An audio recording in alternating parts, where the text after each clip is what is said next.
Here's where we're going to mention this qissa. It was narrated to us, and I sought permission from my brother and teacher, the brother Rasheed Barbee, before I narrated the story to y'all. And I'm going to narrate the story, which he narrated to me, about something which occurred when he was in Damaj in Yemen. When he was in Sheikh Mukbil's camp there in Yemen, jinn possession was something that the people would see often. And they knew what it was. They can identify it. And we see it here, but a lot of people don't know what it is. So they call it other than what it actually is.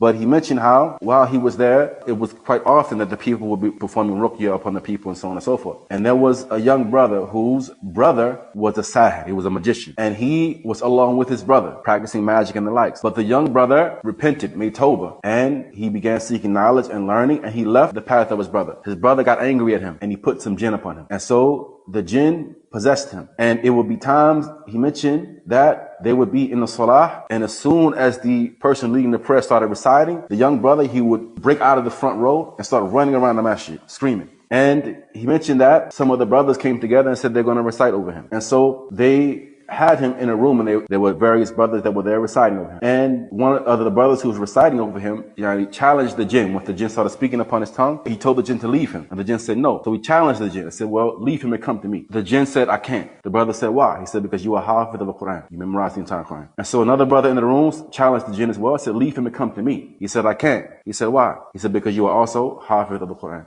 And there was a third brother in the room who was not Hafiz. He said, well, I'm not a Hafiz, leave him and come to me. He said, I can't. He said, why? He said, because you always say the morning and evening adhkar. And our brother Rasheed, he mentioned how this brother who the jinn said that to, he would see him every morning in the masjid sitting still as though he's a statue after Fajr prayer, saying his morning adhkar. Every morning. Alright? So this is an indication that being up on your adhkar, the adhkar of the morning, adhkar of the evening, adhkar when you enter the marketplace, adhkar when you put your clothes on, when you take your clothes off, when you use the bathroom. You're constantly in a state of protection from the likes of these issues by the permission of Allah Tabarak wa Ta'ala. So the morning and evening adhkar, they are a protection by the command of Allah.